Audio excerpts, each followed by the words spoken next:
Assalamualaikum warahmatullahi wabarakatuh. Apa kabar semua? Semoga selalu sehat walafiat dan dilindungi oleh Allah Subhanahu wa Ta'ala. Sholawat serta salam marilah kita panjatkan kepada junjungan Nabi besar Muhammad Shallallahu Alaihi Wasallam yang telah membawa kita dari zaman gelap ke zaman terang benderang, yakni Adinul Islam. Di sini saya akan memberikan tausiah sedikit tentang kepemimpinan pada Rasulullah Shallallahu Alaihi Wasallam. Pemimpin bisa dikatakan sebagai kepala pemerintah, kepala rumah tangga, ketua RT, ketua kamar, ketua kelas, dan juga kakak dari adik-adiknya. Jadi semua orang bisa jadi pemimpin dan harus siap dalam menjalani pemimpinan itu dan meneladani Rasulullah Shallallahu Alaihi Wasallam dalam memimpin umat Islam.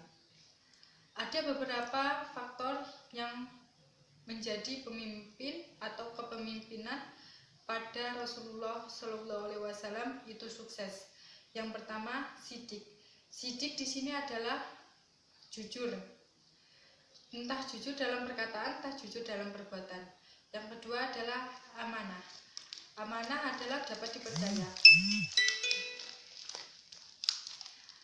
Semisal kita menjalani amanah dari Allah Subhanahu wa Ta'ala, yaitu menjaga sholat 5 waktu, puasa, dan zakat. Dan yang ketiga adalah fatonah, dapat dipercaya. Apabila kita mempunyai janji kepada seseorang, kita harus menjaga janji itu dan berusaha untuk melaksanakan janji itu. Dan yang keempat adalah adil. Harus berbuat adil. Semisal adil dalam artian ini, pemimpin tidak mengenal ras, tidak mengenal keturunan, atau tidak mengenal suku.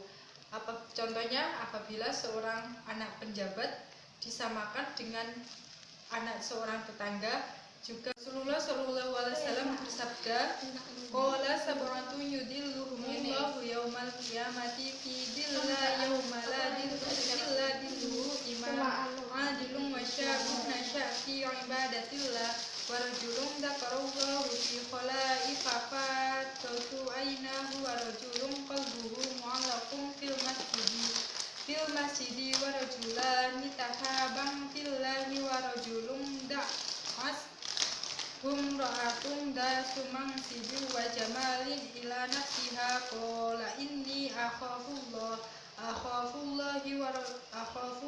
wa rajulun tasaddaqa bi sadaqatin fa'akhfaha hatta la ta'lama shimaluhu ma sana'tu yamina.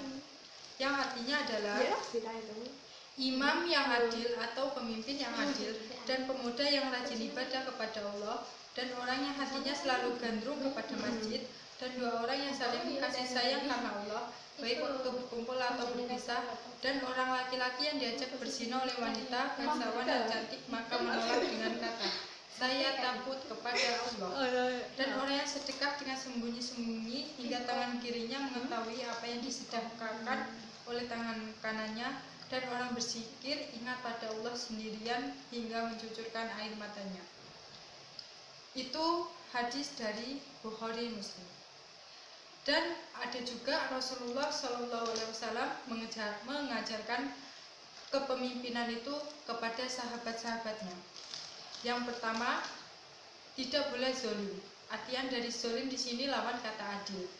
Yang kedua, tidak boleh bersikap otoriter.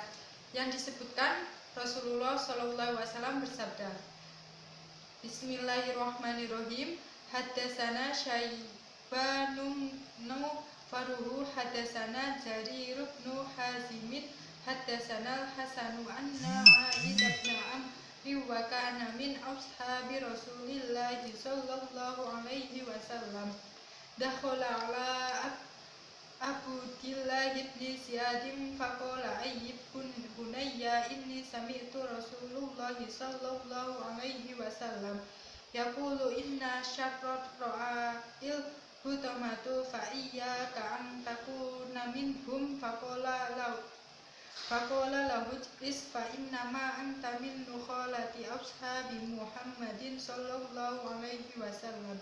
Faqala wa hal kanat lahum tukhalatun innama kanat nakhalatu ba'dahum ma fi ghairihim.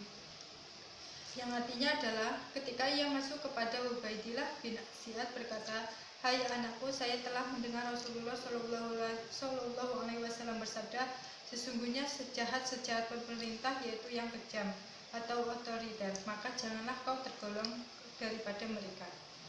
Dan yang ketiga adalah jangan berniat mencari jabatan saja, atau istilahnya gini, kita mengajukan calon atau ingin jadi bupati atau gubernur hanya mencari jabatan saja, tetapi tidak ingin mencari niat untuk memerintah. Dan yang keempat, jangan memandang ras atau suku kepada semua manusia, karena semua manusia itu sama di hadapan Allah Subhanahu wa Ta'ala, yang hanya membedakan keimanan dan ketakwaan. Dan jangan lupa sholat serta berdoa agar masalah-masalah yang dihadapi bisa dipermudah oleh Allah Subhanahu wa Ta'ala. Terima kasih, saya akhiri. Apabila ada kekurangan atau kesalahan, mohon dimaafkan. Semoga barokah. Wassalamualaikum warahmatullahi wabarakatuh.